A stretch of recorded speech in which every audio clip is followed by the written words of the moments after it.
Aaron here from Goddard Garage and Goddard Adventure. I'm gonna continue posting videos on both channels until I can get the Goddard Garage channel up and monetized. So if you would, go ahead and check out that channel. I'll have it linked below. And if you could, just give me a subscription. If we can get up to that 1,000 subscriber mark, we can monetize the channel and I can separate my adventure from my mechanical videos, which I think will be better for both channels. This is a 300,000 mile update for my 2007 Honda Pilot. We purchased it back in 2017 with 140,000 miles, and we've driven it and got it up to, it's 306 on the dash, but we've had an odometer error because of our big tires, so it should be up there and maybe even 315,000 miles. We've done some pretty serious repairs on it. We were towing our boat back from Florida, which was, a 9-hour trip, and we blew our head gasket. So the head gasket was replaced. That was probably at about 250,000 miles. And I did that repair myself. You can kind of take a look on Goddard Garage. You can find that repair vlog. But I wanted to kind of fill you in on the Pilot, where it's at, how it's doing, and just take you on for the ride. Recently, we actually purchased another vehicle that we'll introduce to the channel soon. That was spurred on by some a little bit shocking and concerning symptoms that occurred during our trip to Washington, D.C. The Pilot actually started downshifting hard. This comes after we had an issue where our alternator failed, which also produced some very terrible shifting. On these vehicles, if you start losing power, the transmission can't really control itself, and we were on the interstate towing a boat. I'm not sure if that aided or exasperated the situation with the downshifting, but on our last trip, sometimes when we were coasting down, it would clunk down into the lower gear, and so that kind of was the catalyst to help us choose to finally get a new vehicle. So we'll introduce that soon. I will tell you it is in the Honda family, and it is a vehicle that is similar and should stay true to the spirit of this channel. We've really enjoyed the on-road comforts of driving a Honda, and we've also appreciated the safety that the all-wheel drive system brings to everyday driving in the rain, on the road, but also the off-road performance that it brings as well. So we're gonna kind of stick with that theme here on the channel. But I wanted to kind of give you an update on how the Pilot's doing besides the transmission shifting issue. I'm of course going to do drain and fills and try to resolve that, see if I can't narrow it down to maybe a bad solenoid or something like that. But we're going to start a new series on the channel. Now that the Pilot's not our main traveling vehicle, it's going to be reserved for local family hauling, because our new vehicle does not have 3 rows. So this will be reserved for family hauling around town where we need more than 2 rows. But it's also going to be used for more strenuous and serious off-roading in the short term while we build up the new vehicle. I'm trying not to let it slip because I'm going to do an announcement video for it. But the Pilot, it's held in there. It's at 300,000 miles. We purchased it in 2017 with 140,000 miles, and we've put some serious hard miles on this vehicle, and I'm really impressed with where it's at. I'm going to take you around the vehicle, talk to you about some of the current problems that it has. But again, since it's not going to be our primary travel vehicle, we should be able to take it down for a little bit longer periods to get some of the repairs that I don't have the time to do in one day kind of done. So let me take you around the vehicle and we'll show you what we're working with. I want to start off by saying that I am really happy with where we've gotten the vehicle at this point in its life. I really like the lift and the way it's sitting. I like the air springs in the rear that help me adjust the kind of load carrying ability that it has.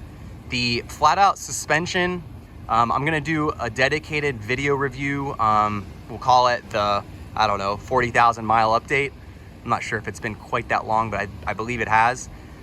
They've grown on me a good bit. And I have a lot of thoughts in regards to them, but I'll save that for another video. Currently, we're sitting with two 245, 75, 16 tires.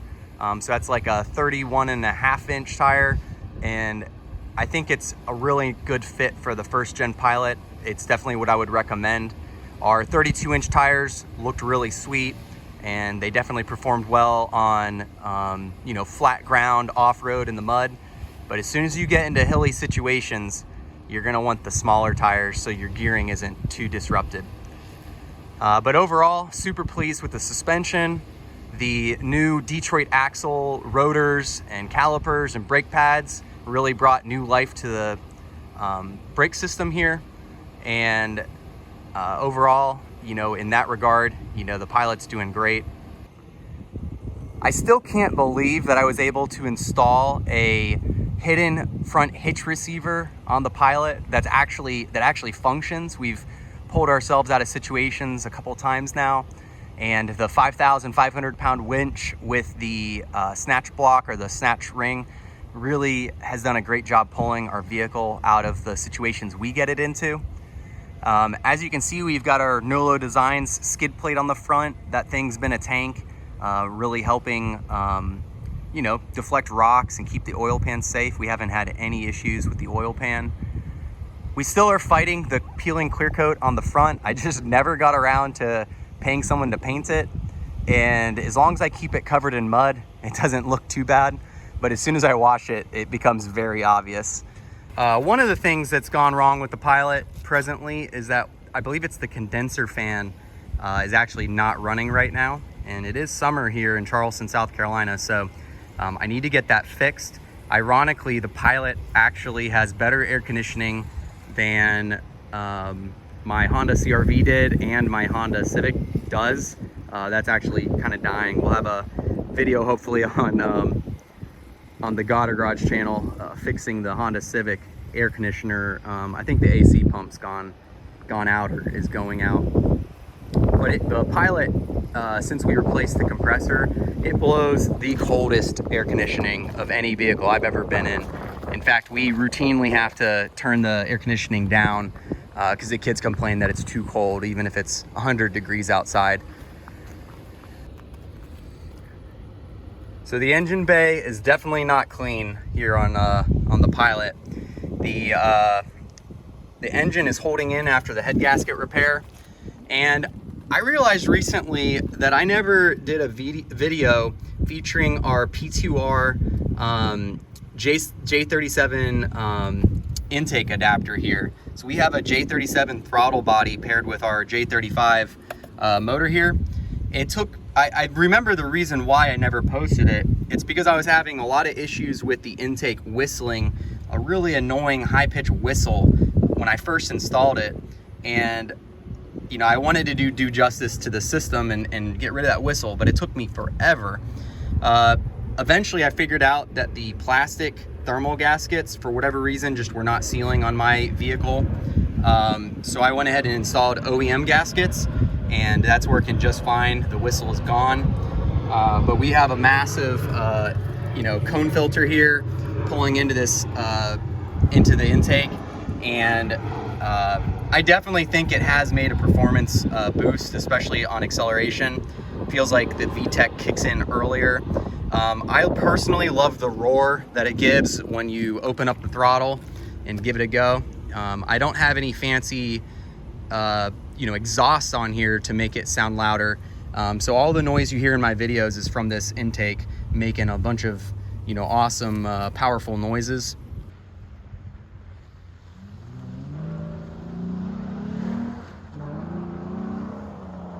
Sounds so crazy. I'll overlay a video or a picture over this, but we've got a really fancy dual transmission cooler setup with a Land Rover fan that I found at the junkyard, and we've got it run to a thermostat, but I can actually power it on manually just by moving this alligator clip. You can hear it come on, but that's been doing a good job, or as good a job as possible, at keeping our transmission cool when we're off-roading, doing hill climbs and whatnot. And that was a really important modification. The most important part of the modification, though, is actually installing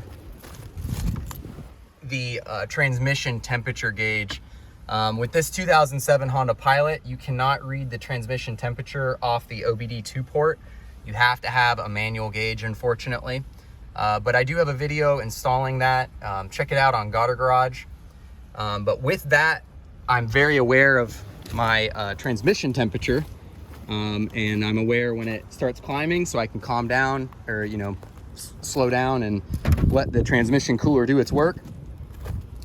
One of the current problems with the Pilot is that the steering rack that I installed is actually leaking again. I got a low mileage, it was supposedly low mileage Honda steering rack from LKQ on eBay, and it actually looked like it was in good shape, so I actually kind of trusted the low miles that it said. But it did start leaking again, so I'm not sure why that started leaking, but I'm looking to add that to the Make Our Pilot Great Again series, replacing the steering rack. That gets me to one of the things that probably concerns me the most about the Pilot, and one of the catalysts for getting another vehicle, just in case, is that some of these subframe bolts that go into the Pilot, they felt like they may have cross-threaded when I did my suspension drop, my subframe drop, and that really concerns me. So I have to drop the subframe to replace the transmission if it needs replaced ever.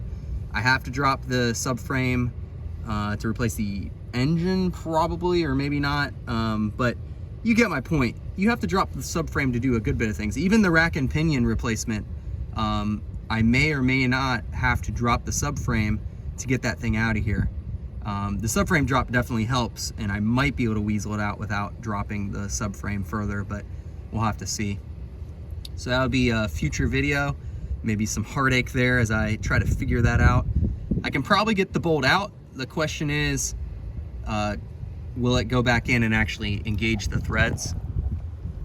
Another problem we have presently is when I did my head gasket replacement, I took the exhaust down by cutting it right here, which is perfectly fine. That butt joint worked pretty well initially.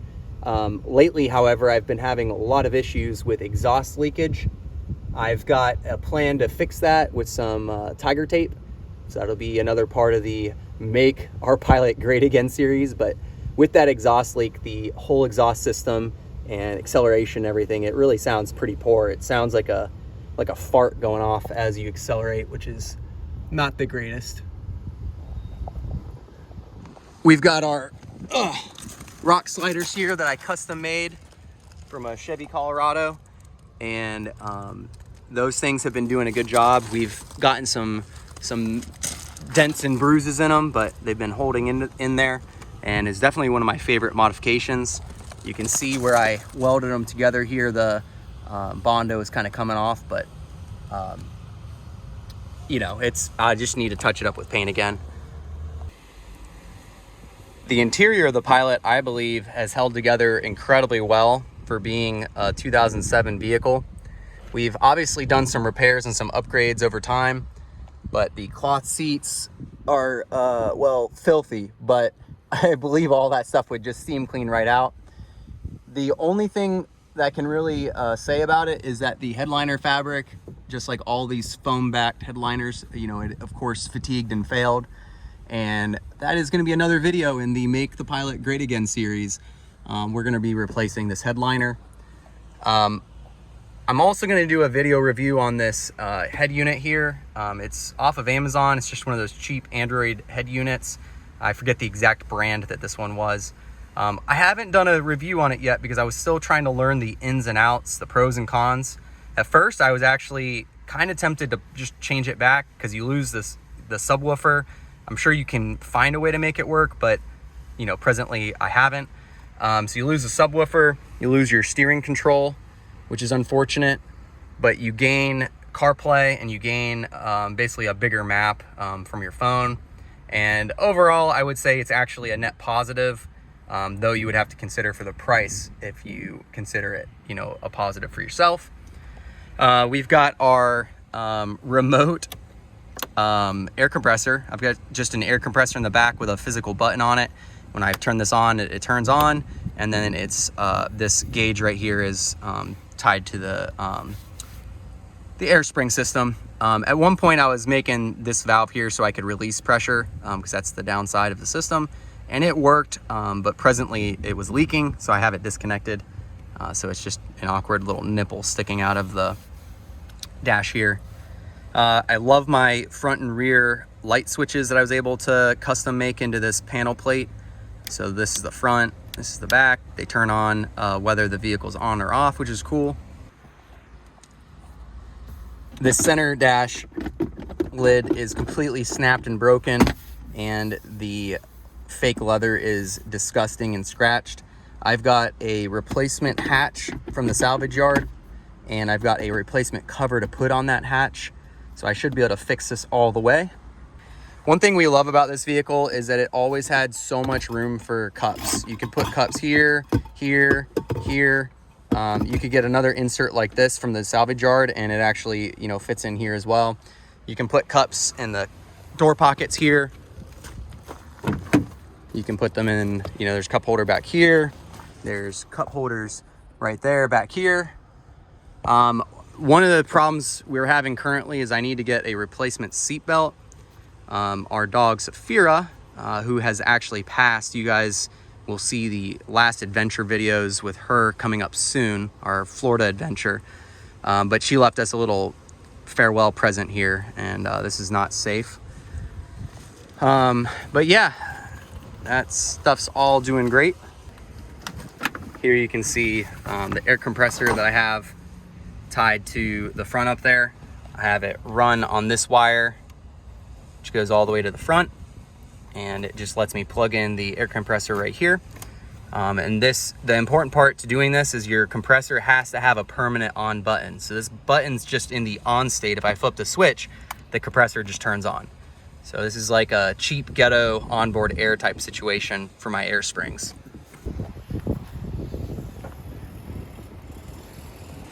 This roof basket has been doing awesome. Definitely love having all the tools. We used the high lift handle just recently to repair the Honda Civic. I actually needed to break one of the tire lug nuts off, and I couldn't do it with the tire iron. I didn't have enough leverage, and that handle was able to do it for me. But for those who haven't seen the video, this is a Smitty built Defender rack. You can check out my video that features it on the Goddard Garage channel. So some of the other things, as far as the status of the vehicle, the suspension presently is back to kind of like a rough state. I would say my Pilot, because I off-roaded a lot, it kind of goes, you know, I get it running really smooth and the suspension's not creaky or, you know, clunky at all. And then it kind of, you know, I off-roaded a lot, and the different bushings and whatnot need replaced. Mostly on the kind of like aftermarket parts I have, like the adjustable camber arms in the rear seem like the bushings go bad on those pretty often.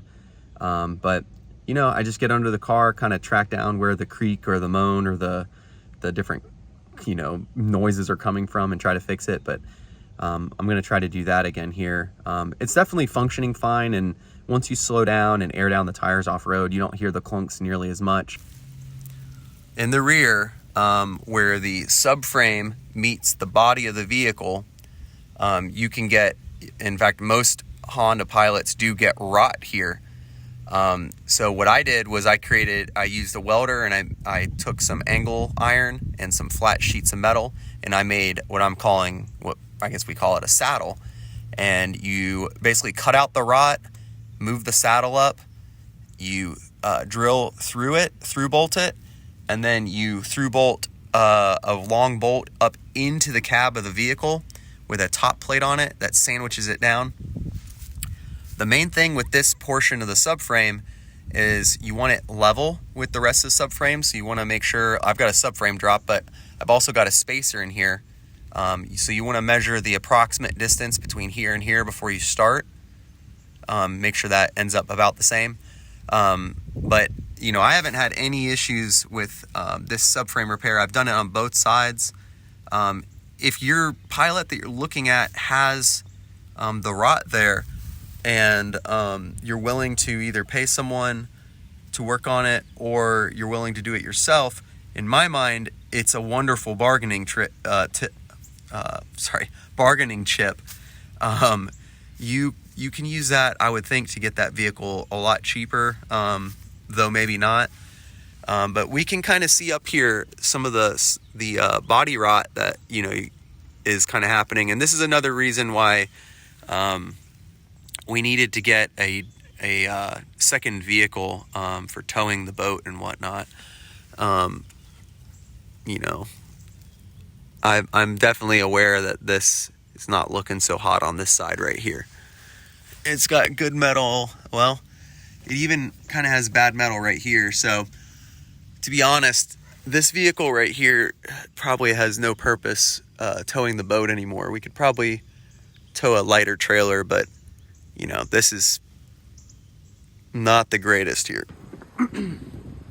And I guess the last thing to sum it up that is kind of really wrong with the Pilot is we've been dealing with, as many Pilot owners do, we're dealing with a cold engine start rough idle. So if we start up the Pilot from cold, it does not idle well until the engine is warm. And I've done some different things. I've replaced the EGR valve. I've, you know, cleaned out the PCV valve. I've, you know, checked all the different airways to make sure there's no gunk in them. I've got kind of a custom setup at this point with ported runners and whatnot. So I'm still trying to track down and see if I can resolve that. When I first did my head gasket repair, after we adjusted the valves, it seemed like the issue had gone away, but it slowly came back. So one of my theories that I'm going to try next is replacing the ported runner gaskets with some stock gaskets, because currently they're the plastic thermal gaskets, but we'll see how that works. But that'll be part of the project for the Make the Pilot Great Again series, as much as I'm going to pitch that. But overall, the Pilot is still running reliably. I've driven it to work today and this past week. It definitely isn't the best on gas mileage, but overall, you know, it's an awesome, very unique vehicle that we love to own. And it's not going anywhere on the channel. And we definitely plan on having it out at the All-Wheel Drive Festival coming up. We've got Overland South here in Charleston coming up. The All-Wheel Drive Festival will be at Uwharrie. I'll link links to the websites for both of those in the description. Yeah, so, you know, it's not going anywhere. We're gonna do side-by-side videos with our new vehicle that we've got. And it's gonna take us a while to build the new vehicle up to what this Pilot is and what it's able to do. So there's gonna be a lot of adventures we choose this for over the other. Hope you guys enjoyed this video and found it informative. If you guys have a first-gen Pilot, let me know how yours is doing. I do my best to foster a little community on our channel where we help other Pilot owners out, other Honda enthusiasts as well. So if you have any questions, if you need help, just, you know, post a message. Doesn't hurt. We'll do our best to give you some helpful information. But I appreciate you guys for watching. I appreciate you guys for being part of our adventures and part of this channel. Please check out Goddard Garage and like and subscribe if you can. It'll really help me out if I can get that monetized. That way I can have a specific audience of adventure loving people for one channel and the mechanically inclined automotive people on the other channel. And of course, there's always going to be a strong overlap with the off-road adventures for our channel. But we'll catch you guys on the next repair or adventure. Aaron out.